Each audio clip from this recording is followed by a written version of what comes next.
it's Rebecca and it's another book review day, and this is, I think, my 14th book that I've read from the 2015 reading challenge. I will put a little link down below in the description box to explain what the challenge is all about, but basically you just have to read 52 books over the next year, with each book coming from a different category.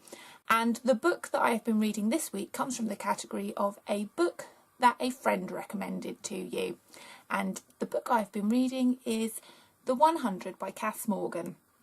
So I will read you the blurb and then talk to you about the book. No one has set foot on Earth in centuries, until now. Ever since a devastating nuclear war, humanity has lived on a spaceship far above Earth's radioactive surface.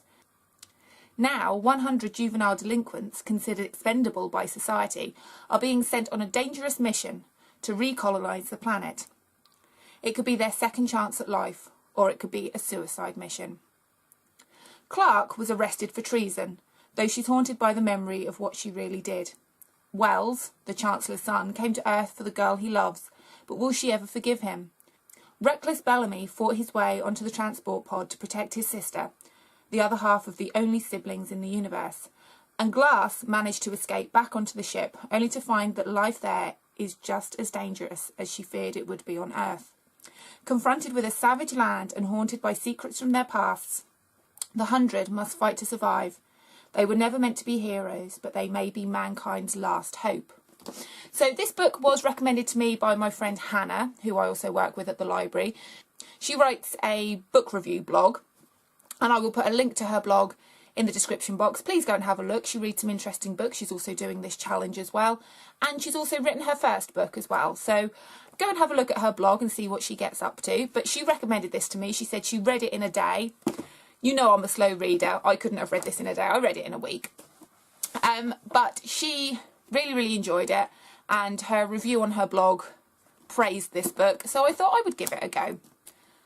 I'm not too sure what to say about this book. I started off not liking it, and I think it was because I was expecting something a bit like Lord of the Flies, William Golding's Lord of the Flies, which is a brilliant book, and if you haven't read it, you should. About a group of schoolboys who get stranded on an island and they turn into savages. It's a really deep philosophical look at how mankind would behave if they started again with absolutely nothing and had to build society again. And that's what I was kind of hoping from this one. As the blurb says, no one has lived on Earth in thousands of years. They live on a spaceship, and they've managed to kind of build some sort of society on there. There's various, what I would call social classes, and they don't mix, and there's certain things that certain people have to do depending on their class, which is kind of similar to how society is now, when you've got the upper classes that don't get their hands dirty, and you've got the working classes who do all the horrible jobs that people don't want to do. And that's kind of how it is on this spaceship. The young adults who are in prison, who are in confinement, would normally be sentenced to death, but they have been chosen to go on this mission back to Earth, and they are all sent to Earth in this pod with medicine and food and things just to start them off on Earth. And they have been fitted with a bracelet that is supposed to monitor their bodies and how they react to Earth's atmosphere after this nuclear war. So this pod crash lands on Earth. Some people die, but the majority survive, and they start to set up camp and start to explore and learn about this new terrain that they've only read about in books. And it's quite an interesting take on how young people were viewing things that they just never experienced before. But while I was reading it, I was hoping for this Lord of the Flies experience where there are bullies and people who take charge, and I was expecting a strong set of characters to appear, not necessarily likeable characters, but just characters that stood out from the rest. That didn't really happen. There were no leaders. There was no one that really stood out. it basically feels like a set of mini love stories, which I didn't really like. These young adults have been thrown into an environment that they're not used to, and rather than thinking about what their future holds on this planet, will the others from the spaceship come down? Will they ever get to go back up to the spaceship? They were more concerned with being in relationships and falling in love. And I don't think people would behave like that. I think people would be more aggressive and frightened and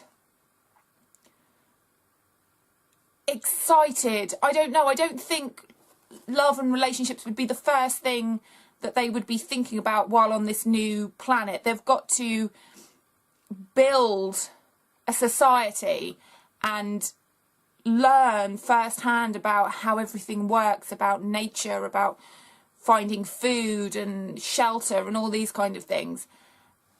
And it just feels like a little, there are a few little couples and a little love triangle. And although things do happen, like medicine gets stolen and there are fights between some of the characters, it doesn't feel strong enough to me. Like I said, I've got Lord of the Flies in my head, where it's a very violent, depraved society, and these guys seem a little bit too, I don't want to say weak, but like I said earlier, the characters aren't strong. They're not powerful characters that you feel that you can hold on to. But the ending makes me want to read more, and apparently there are 2 books following this one, which I may get around to reading. It does take me a while to read things when they're in a series, but the last line made my jaw drop, and I turned the page over hoping to find out some more, and that was the end of the book. So although I feel the story leading up to the ending wasn't as strong as I hoped, the cliffhanger at the end, which I won't say what it is because you need to read it, does make me want to read on. And I know this is a television programme as well. I've not seen any of that. I don't think I will until I've read the books, because I don't want to see what happens through somebody else's vision on the screen. I want to read it and see what is going to happen next, because I think now the story's going to get really exciting. It's kind of bland up until that point, which is sad, because I think it could have been developed a lot more, and a lot more could have been put into these characters. But saying that, it is quite a good book. I would recommend you read it just for that last page and that last line. But if you do read it, please don't read the last page first, because that would just spoil everything. I know some people like to do that, but the story is okay. I didn't like it as much as Hannah did, I'm afraid. Sorry, Hannah. But books I've recommended to her, she's not enjoyed as much as I have. So I guess that's a fair balance. But I would recommend reading this one, like I say, just for that last line, and just to kind of take a deep breath and wonder what's going to happen next. So if you would like to hear any more of my other book reviews, then please subscribe to my channel. I put new videos out after every time I've read a book. I also occasionally give out writing advice and talk about my own writing and my own books and my writerly world. So if you are interested in reading and or writing, then please subscribe to my channel, and I will see you soon. Have a good day. Bye bye.